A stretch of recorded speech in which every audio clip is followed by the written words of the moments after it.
estado do Tocantins. Uma grande polêmica na justiça ocorre quando uma pessoa pratica ou tenta praticar o furto de coisas consideradas de pequeno valor.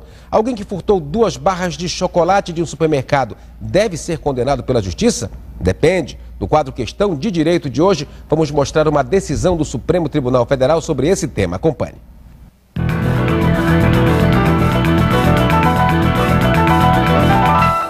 Rita Maria foi presa em flagrante quando tentava furtar 2 barras de chocolate de um supermercado. Ela foi condenada a 1 ano e 6 meses de reclusão no regime semiaberto. A ré apelou e o tribunal absolveu sob o argumento de que não houve o crime de tentativa de furto, já que ela foi impedida pelos seguranças de cometer o crime. Não satisfeito, o Ministério Público recorreu ao Superior Tribunal de Justiça em Brasília, pedindo a condenação da acusada. O STJ reformou a decisão do tribunal e manteve a sentença condenatória.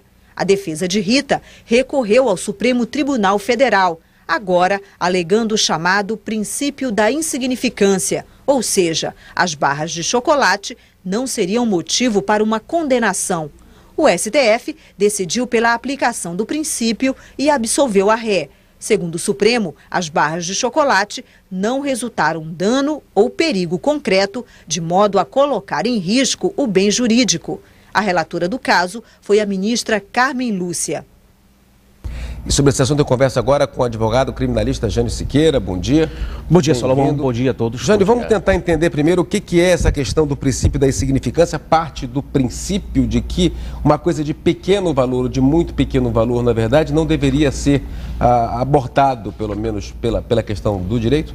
Exatamente, porque veja você, Salomão, o direito penal ele não tem porquê reprimir um fato que é considerado criminoso em tese, quando há uma insignificância de valor, quando há uma insignificância da tutela do bem a ser protegido, você entende?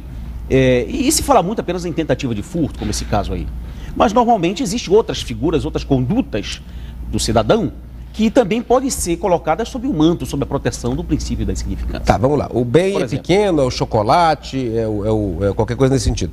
Agora a preocupação é: quem furta um chocolate hoje, não furta a caixa de chocolate amanhã e depois não furta o caminhão de chocolate lá na frente, não tem como fazer essa associação e a falta de punição eventual não acaba estimulando o delito cada vez maior?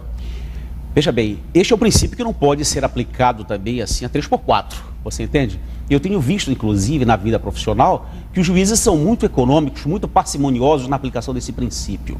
Eu me deparei apenas com um juiz do estado do Pará que fez a aplicação do princípio da insignificância. O próprio Tribunal do Pará não tem jurisprudência favorável neste sentido. Então não há esta preocupação de pensar que nós estamos aqui com um passaporte para o crime, não. Pois é, não serve de incentivo para criminoso isso aí. A questão da insignificância, até porque medir o que é insignificante ou o que não é insignificante é uma coisa também muito subjetiva, né? É verdade. Na realidade, o juiz tem uma margem para a aplicação da lei, da interpretação da lei. Agora, existem alguns parâmetros, Vicente, meu querido Salomão. Por exemplo, primeiro, a insignificância do próprio valor da coisa.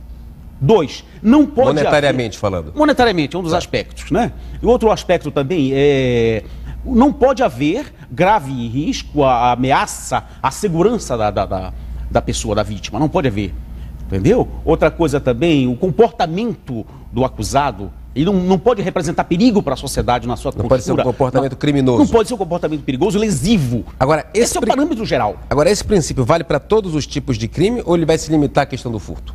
Olha, lamentavelmente, a nossa justiça ela é muito tímida na aplicação desse princípio, eu estou enfatizando isto, porque ele poderia ser aplicado, por exemplo, no crime de dano. No crime de dano, por exemplo, você vai lá e bate, por exemplo, comete um pequeno dano a alguém, um carro, uma troca de briga de carro, por exemplo, um atropelo, digamos assim, uma lesão corporal levíssima, onde resta uma equimose, não vamos processar por uma lesão corporal? Agora, eu defendo até mais, por exemplo, no caso de contrabando. Você vê, por exemplo, o cidadão vem lá da Europa e traz com ele uma máquina fotográfica.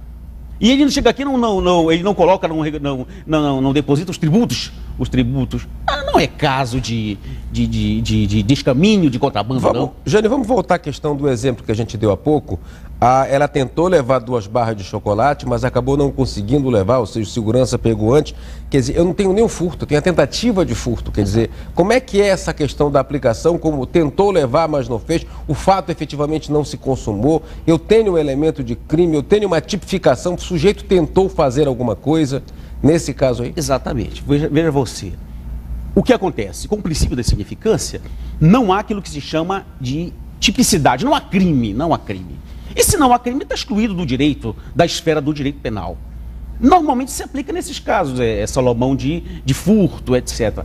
Mas eu acho que os juízes podem olhar com mais interesse outras questões. Viu? Eu citei agora o crime de dano, eu citei agora o crime das lesões corporais leves, eu citei agora o crime de contrabando. Agora tem muita gente presa por causa disso. Infelizmente, é a realidade carcerária do nosso Estado. E aqui, posso aqui me dizer bem claro, existe essa cultura prisional no nosso Estado, infelizmente, e nós temos aí um índice de 71% de presos provisórios. E se você for olhar lá, existem casos imensos a esse respeito. Números, assim, fantásticos. Vamos lá, cidadão com fome, tentando roubar um alimento para sua família ou para sua subsistência, ele vai ter o mesmo tratamento de um réu que cometeu um delito muito mais grave do que isso? Na pior das hipóteses, se o juiz entender que não houve o princípio da insignificância, na pior das hipóteses, ele tem que reconhecer que há um estado famélico, tentativa de furto, do furto famélico, né?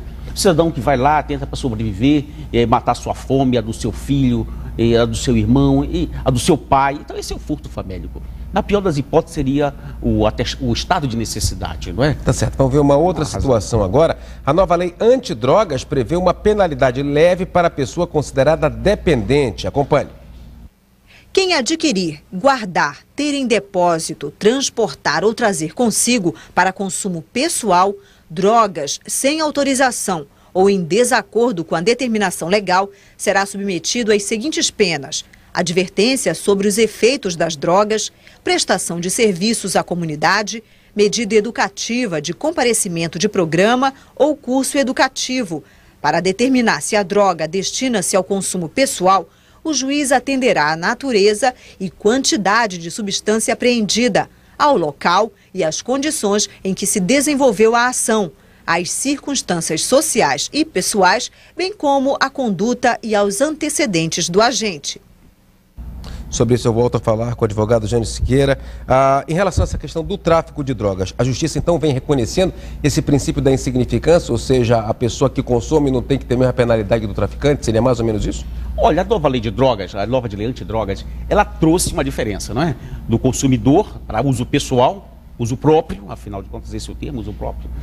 Mas os juízes também, ele faz uma aplicação. O máximo que ele poderia receber aí seria uma advertência, uma multa até mesmo, mas os juízes eles estão muito econômicos na aplicação desse princípio. O próprio Supremo Tribunal também. Por várias razões. Você tem que entender que o princípio da insignificância, Salomão, deixar claro aqui, é um princípio complicado isto aí, ele não pode apenas se ater ao valor do bem em si, ao valor monetário. Este é um padrão apenas inicial, uma fórmula apenas, tá? Inicialmente é uma fórmula. Mas, por exemplo, numa conduta dessa, nós temos que ver o perigo social da conduta do traficante, do consumidor. O perigo social da sua conduta, né? A nocividade da sua conduta. O medo do contágio com aqueles que... Não pode ser simplório, né? Porque o Mauro de Ananindeu, um telespectador, disse que não é do pequeno furto que se encontram os grandes ladrões, ou que se acabam se produzindo os grandes ladrões? Sem dúvida. Isso aí é uma... Mas aí vamos entrar no outro parâmetro, da sociologia jurídica, da antropologia. Não, pois é, o pequeno traficante, ou então o viciado, de repente, vai depois... Ele está certo, ele está certo. Dá uma sequência? Está certo, porque, por exemplo, o consumidor... Na realidade, ele passa um tempo, ele acaba virando um traficante para financiar a sua própria droga para consumo, não é? Tá, vamos fazer as perguntas... E só para compreender esse raciocínio, e psicologicamente, ele é levado a tentar seduzir o seu próximo para trazer aquele próximo para o seu paraíso artificial ou para o seu inferno real, que é o consumo da droga. Vamos fazer um ping-pong por causa do tempo. Fábio de Aguagindas diz o seguinte... trabalho comunitário não poderia ser uma solução para a questão da insignificância, por exemplo, ao invés de colocar o sujeito que roubou o chocolate na cadeia? Poderia, e os juízes têm aplicabilidade para isso, a margem na aplicação da lei, para que ele possa fazer serviço comunitário, uma medida socioeducativa, tudo é cabível. Do outro lado, o Edson do Moju diz o seguinte, se não seria melhor a política de tolerância zero, ou seja, não inibiria a cultura do pequeno furto, né? Ele, na verdade, é o outro lado da moeda, na verdade é o seguinte, trata todo mundo como criminoso para que de repente todo mundo fique com medo de cometer o furto. Eu tenho medo, isso vai virar isso seria um direito nazista. Não é por aqui. Eu acho que o direito penal, ele tem que ver a conduta mínima. O direito penal não pode reprimir todos os delitos. Apenas aquela lesão mínima ali tem que ficar de fora. Concluindo rapidinho, o Márcio da Cidade Velha e o Adoniran de Coraci fazem perguntas parecidas, né? A gente prende o sujeito que rouba o chocolate, mas a gente não faz nada em relação ao político, em relação ao corrupto, em relação a uma série de situações. Isso é insignificante também para a justiça, não? Não, é extremamente grave, não é? É extremamente grave. E aí é que o direito penal ele não pode tolerar condutas desse tipo. As macrocriminalidades. O princípio, o direito penal não está aqui para tolerar esse crime que afeta a conduta social, a conduta política, a conduta econômica. Não. Tá certo, Jaime. Não pode. Obrigado pela participação e pelas informações hoje aqui no Bom Dia. Eu que agradeço. Obrigado a você.